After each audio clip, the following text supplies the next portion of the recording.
Assalamualaikum warahmatullahi wabarakatuh. Sampurasun kasadayana. Saya minta maaf, sudah lama tidak membuat konten tentang berbagi pengetahuan, berbagi ilmu, berbagi pengalaman.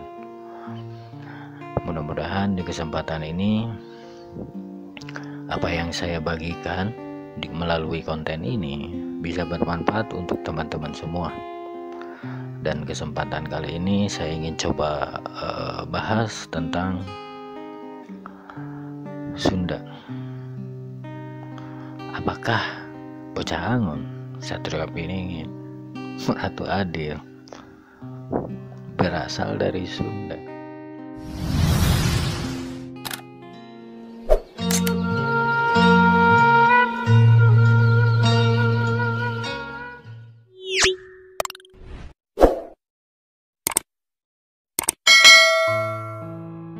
Berbicara tentang Sunda, Sunda itu bukan membahas tentang, kalau saya bukan membahas tentang suku ya, suku, atau karena saya ini berasal dari Sunda.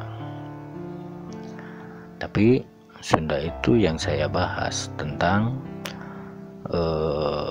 keseimbangan, karena Sunda itu keseimbangan.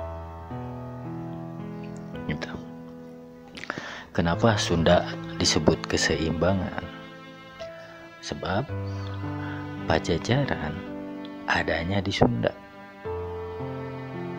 Nah, Pajajaran itu yang artinya sejajar atau rata, tidak ada yang tinggi, tidak ada yang rendah. Itu. Nah, Pajajaran itu bisa disebut kerajaan, itu hanya nama. Tapi Pajajaran itu adalah ilmu. Ilmu keseimbangan. Makanya ada filsafah Pajajaran. Di konten sebelumnya saya sudah pernah membahas tentang Pajajaran, artinya apa kalau kita ingin belajar tentang filsafah Pajajaran, yaitu ilmu keseimbangan. Bagi teman-teman yang belum menonton, saya akan coba buka sedikit tentang Pajajaran ini, atau ilmu atau filsafah Pajajaran. Pajajaran itu yang artinya sejajar, gitu kan? Sejajar dalam arti bahwa 25 nabi itu, kenapa 25 yang paling utama, itu ada alasannya. Dan Islam di sini yang saya artikan disebut nabi itu bukan termasuk para nabi itu Islam. Saya tidak mengangkat agama Islam dalam konten ini, tapi tentang keseimbangan. Kenapa ada 25? Yang disebut 25 itu adalah keseimbangan. Begitu. Yang duanya itu yaitu tentang ilmu Mandala Putra, Mandala Putri. Dua. Kenapa disebut dua? Karena di dalam kehidupan ini hanya ada dua. Hidup mati, siang malam, pagi sore, pria wanita, baik jahat, gitu kan? Itu adalah angka 2. Sebab kalau hanya ada satu, malam saja, siang saja, wanita semua, laki-laki semua, itu jelas tidak seimbang. Contohnya, banyak orang atau hukum di dalam kehidupan tidak boleh adanya tentang pernikahan sejenis, yaitu pria dan pria, wanita dan wanita. Kenapa? Karena tidak seimbang. Kita tidak mengikuti yang angka 2 itu, gitu. Nah, ketika di dalam kehidupan kita mengikuti angka 2 itu, otomatis kita akan tahu ada masanya kita senang, ada masanya kita bersedih, ada masanya kita bahagia, ada masanya kita susah. Itu angka 2. Kemudian yang 5. Nah, 5 ini gitu kan, 5 ini adalah bisa, kalau di negara kita ada Pancasila, kalau dalam Islam itu ada rukun Islam, itu ada arti-artinya. Itu dalam Pancasila saya sudah membuat konten tentang arti-arti di Pancasila ini. Intisari dalam Pancasila ini saya sudah buatkan kontennya. Terus dalam rukun Islam itu sebenarnya ada intisari untuk bekal-bekal kita menjalani kehidupan. Itu ilmu keseimbangan gitu. Nah, saya ambil contoh saja dari 5 rukun Islam ini. Saya ambil contoh 1 karena saya pernah membuat konten tentang naik haji gitu kan. Nah, ini contoh saja. Ketika kita ingin tahu tentang filsafat Pajajaran, ilmu yang sangat luar biasa, angka 5-nya itu tentang keseimbangan yang ada di angka 5 ya, tentang naik haji. Haji itu apa gitu kan? Artinya haji itu orang yang benar-benar hatinya bersih, suci, yang menyucikan, yang menjadikan itu haji, orang tersebut haji, itu orang yang benar-benar bisa menyucikan hatinya. Begini, misalkan kita pergi nih naik haji ke Arab gitu kan, tapi mereka hanya sekedar niat untuk mengejar rukun Islam yang ke-5. Apa benar? Ya benar, niat itu nggak salah, tapi alangkah baiknya seperti ini. Coba dipikir dan dibayangkan, seberapa besar biaya kita harus berangkat ke sana? 30 juta, 40 juta, atau 50 juta. Begitu. Hanya sekedar untuk naik haji, mengejar yang namanya rukun Islam yang ke-5. Coba kita pikirkan. Kita berangkat haji, tapi kita melupakan saudara-saudara kita yang sedang kesusahan, yang hidupnya sedang penuh dengan kesempitan. Contoh, kita punya saudara yang terlilit hutang tapi tidak mampu bayar. Itu. Terus kita masih punya tetangga yang perlu bantuan. Nah, orang yang naik haji dengan biaya sebesar itu hanya untuk mengejar, ibaratnya naik haji rukun Islam yang ke-5. Begitu ya. Gimana seandainya uang naik haji itu sebesar 30 juta? Atau jangan terlalu gede lah, 10 juta saja, untuk meringankan orang-orang yang sedang kesusahan. Entah itu saudara, entah itu tetangga. Gitu. Nah, menurut Anda, lebih baik mana? Kita naik haji dengan biaya yang besar, atau uang naik haji kita bagikan untuk membantu orang-orang tersebut? Apa mungkin Allah Subhanahu wa Ta'ala akan menerima kita naik haji sementara orang-orang terdekat kita sedang dalam kesusahan. Apa Allah Subhanahu wa Ta'ala menganjurkan datang ke Arab, sementara kita lihat saudara kita, tetangga kita, masih banyak orang-orang yang membutuhkan. Jika ia Allah menyuruh kita berangkat haji, sementara masih banyak orang-orang yang kesusahan, yang lebih membutuhkan biaya akan kelangsungan hidupnya, maka Allah itu Tuhan yang egois karena harus menyuruhnya ke sana. Ya, makanya ketika kita ingin beribadah, ya, kita harus benar-benar memahami Maha, karena Allah itu Maha Suci, Maha Mengetahui, Maha Mengasihi, dan Maha Menyayangi. Ketika kita disuruh naik haji, kita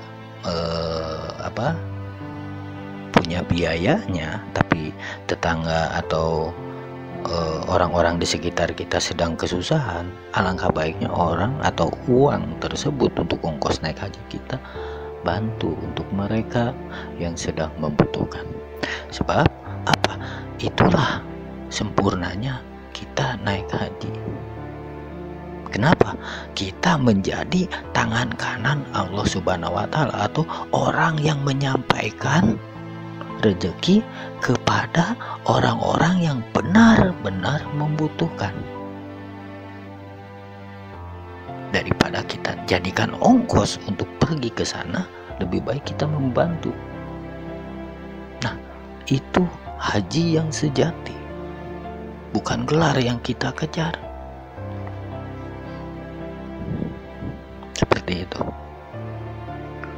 Jika kita ingin sempurna haji kita, bantu orang-orang. Jika orang di sekitar terdekat kita sudah mampu, sudah benar-benar tidak ada apa-apa, dan kemudian kita dikasih rezeki lebih harus berangkat ke sana, barulah kita berangkat ke sana. Seperti itu. Nah, makanya pentingnya Sunda di sini tentang ilmu keseimbangan atau pajajaran. Kita harus menyeimbangkan dulu di sekitar kita. Jangan sampai ada kejomplangan, ada yang terlalu tinggi dan ada yang terlalu rendah. Nah, seperti itu. Itulah Sunda, ilmu keseimbangan. Kenapa Eyang Semar diutus ke dunia untuk mengurus para kesatria? Seperti apa kesatria itu? Kesatria itu orang yang tadi saya bilang, orang yang mau naik haji tidak jadi karena melihat orang-orang di sekitar masih pada membutuhkan. Akhirnya orang yang mau naik haji malah membagikan uangnya pada orang-orang yang membutuhkan. Itu kesatria. Dan itulah perpanjangan tangan Tuhan orang tersebut.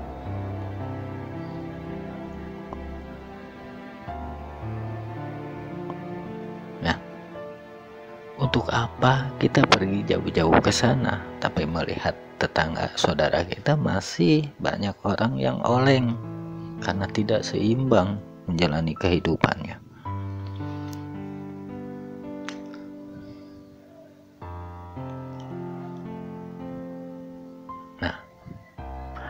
Di kehidupan nyata tuh seperti itu. Banyak orang mengejar gelar tapi melupakan apa? Melupakan tetangga dan saudaranya. Itulah gambaran-gambaran yang disebutkan dalam sebuah hadis tentang akhir zaman, yang tentang sungai Efrat mengering. Ketika sungai Efrat mengering, akan tumbuh gunung, akan terlihat gunung emas, kan seperti itu. Banyak orang yang berebutan ke sana mengejar emas tersebut. Dari 1000 yang selamat hanya satu. Nah itu kan ibaratnya silokang, gambaran. Nah kehidupan nyata tuh seperti itu. Sungai Efrat tuh digambarkan sungai, air berarti kehidupan. Nah di kehidupan nyata kita ini banyak orang berbondong-bondong mengejar gelar. Contoh naik haji itu kan gelar. Kalau kita pergi ke sana digelari haji, entah seperti apa di sananya gitu kan.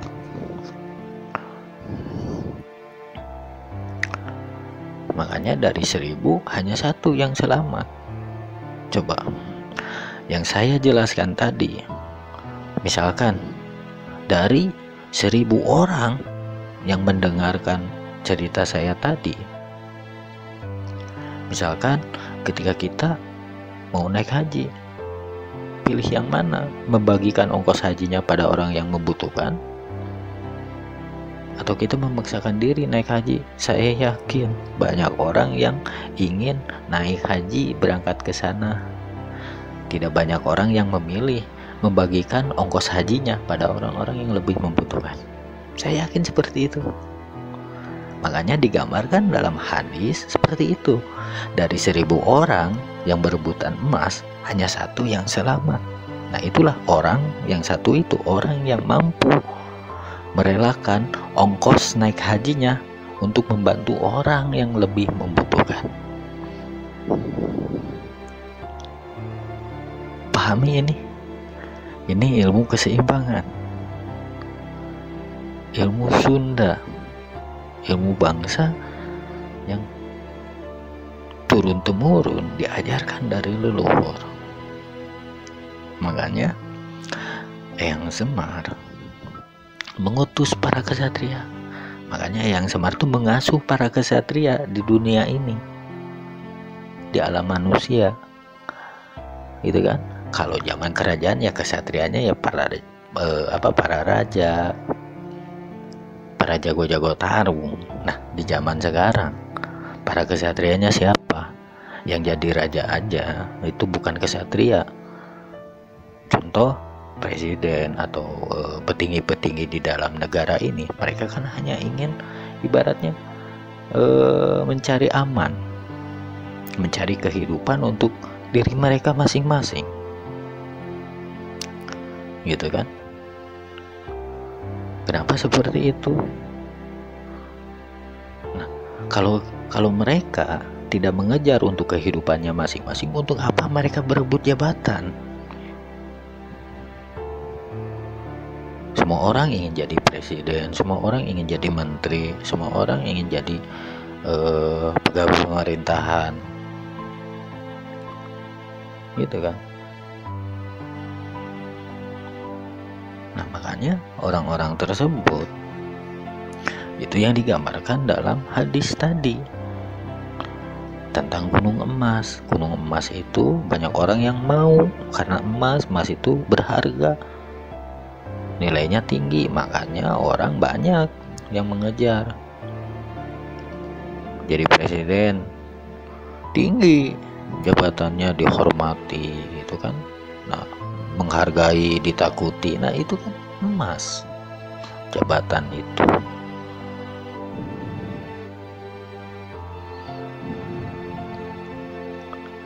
Tapi hanya orang yang satu yang selamat. Nah itu siapa? Itu orang yang mampu menjalankan keseimbangan di dalam kehidupannya, mengerti akan susahnya orang-orang di bawahnya.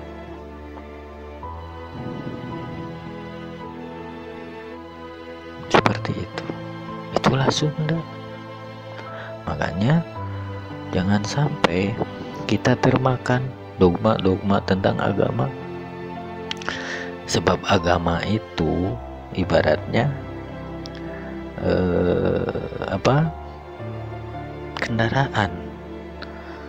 kendaraan untuk kita sampai tujuan. Misalkan kita berdoa pada Allah Subhanahu wa Ta'ala, agama ini cara doanya begini, agama ini cara doanya begini, agama ini cara doanya begini gitu. Nah, disebut cara inilah yang disebut kendaraan, atau secara gampangnya kita naik angkot ke tujuan A misalkan. Nah, ke tujuan A itu kan banyak jalannya, banyak jalurnya. Nah, kita mau naik angkutan yang mana? Seperti itu. Sama saja. Makanya jangan sampai termakan dogma-dogma agama yang sudah dicampur aduk oleh orang-orang tertentu yang hanya sekedar ibaratnya inginkan sesuatu. Seperti itu. Coba difahami tentang kedalaman Sunda ini, bahwa Sunda ini adalah sesuatu yang sangat luar biasa. Dipelajari dan dipahami saja. Sekian pembahasan kali ini. Wassalamualaikum warahmatullahi wabarakatuh. Sampurasun.